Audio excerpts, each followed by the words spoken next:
there is something happening with the cost of having locums and agencies in the teams, and the rates at which they're charged, and how that then plays out in terms of the feeling of the substantive members of staff who working alongside locums and agencies.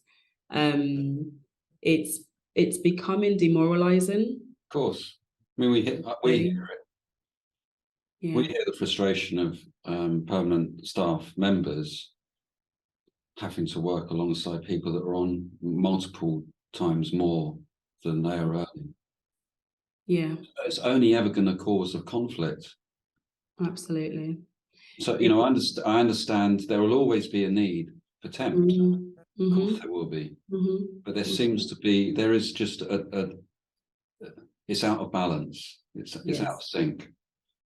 And that's because there are just not enough nurses. And the government just has to get a grip, doesn't it? Yeah, absolutely.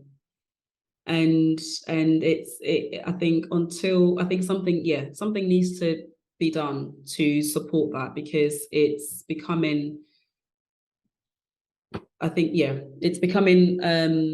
very difficult for clinicians and other teams to continue with how this is going. Because then what's the thing that makes your staff members want to retain their substantive status? You know, that's, for me, I think this is a massive part of our retention issue. It's and like you said, which one comes first, chicken or egg? But something has to be done to put a stop to this, or to at least regain that equilibrium, to regain that balance.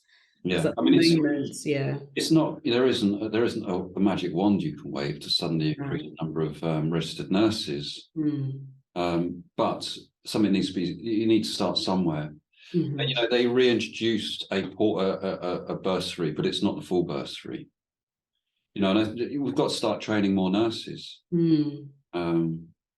That's there's no other solution. You've got to welcome more people in the sector.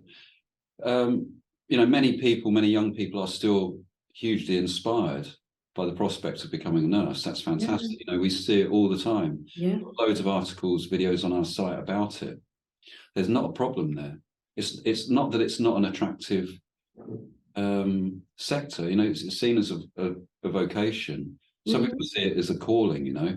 So that's not an issue.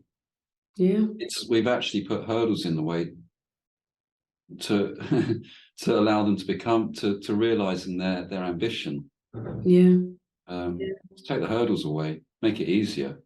Don't burden them with a big debt as soon as they start working. Exactly that. Don't burden them with the big debt, but also value their contribution as a profession.